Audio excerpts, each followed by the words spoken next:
Hi, ako si Carmila Ortega. So, pwede niyo akong tawaging Miel. So, isa akong doodler. Yung Yung doodle. doodle? So, ano nga ba yung doodle? So, marami kasi siyang definition kapag sinearch nyo sa internet. Pero ako, yung personal ko na definition, yung doodle kasi, parang yun yung free-flowing lang ng pagdodrawing ng kahit anong maisip mo or pumasok sa isip mo. So, kumbaga, yung rules sa pagdodoodle, hindi siya limited. Kasi kahit ano pa yan, pwede mong i-drawing tapos pagsasama-samahin mo.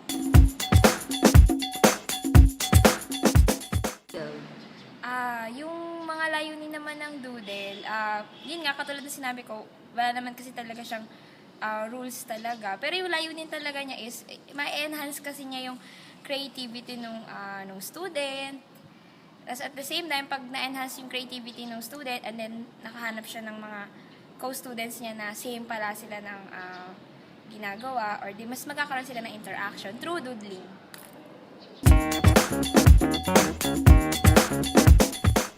Yung sa mga tao namang na nakikinabang sa pagdududel, actually, ako personally kasi, ako mismo, nakikinabang ako kasi sa pagdududel, dun ko na-express yung sarili ko. Tapos kapag, pinost ko siya sa Facebook or sa iba pang page, at the same time, may mga students din or mga tao na may inspire dun sa ginawa ko. Kasi yung art kasi parang gusto ko rin kasi i-promote na yung art, hindi lang siya para sa magagaling lang mag-drawing. Kumaga lahat ng tao kayang mag-drawing. Material, so katulad ngayon, ito yung magandang example, whiteboard, and then meron kang whiteboard marker or any marker, mga ballpen, katulad nito, kahit anong papel, at actually kahit saan pwede kang magdoodle, kahit sa paper cup, sa plastic bag, or kahit ano pwede kang magdoodle, basta nandun yung creativity sa'yo. Okay, so ngayon, magbibigay lang ako ng sample doodle. So for example, magdodrawing ako ng isang batang babae.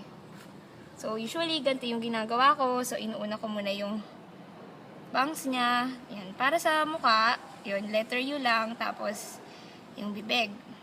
Yan. So, dodrawing ko yung katawan niya. So, ayun. Pero, depende pa rin sa inyo kung paano yung itsura na gusto niya. Pero ito, pwede nyo itong gayahin or pwede nyo maging guide. Okay? So, ayan. So, ganyan lang yung very simple lang, hindi naman kailangan ng masyadong detalye. Pero again, kung gusto nyo lagyan ng detalye, mas maganda. So, ayan, na-drawing na natin yung character natin. Ngayon, pag sa doodle kasi, katulad nga ng sinabi ko, hindi kasi siya limited. So, kahit anong pumasok sa isip mo, pwede mong i-drawing. So, for example, naisip ko, magdodrawing ako ng ulap. Nasa ibabaw ng ulap yung character natin. Okay? So, pwede mo lagyan ng mata yung ulap na yun.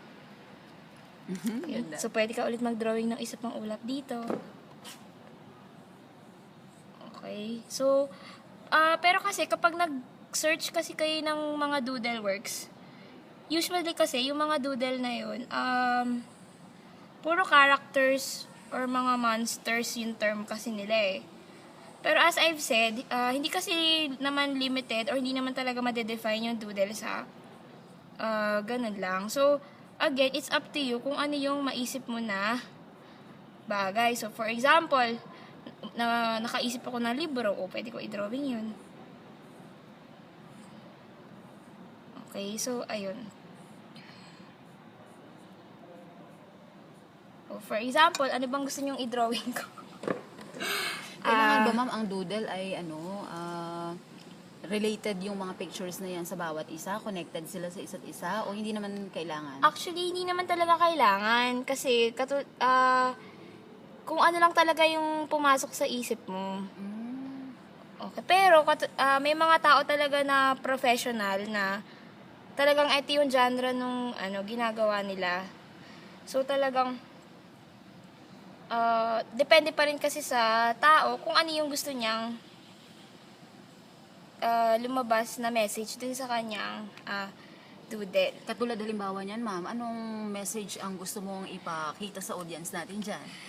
Yung message nito, kasi yun nga, nakita niyo yung mga characters kasi lahat naka-smile, di ba? Mm-mm. So, parang ano lang, pagiging ano lang, masayahin, easygoing.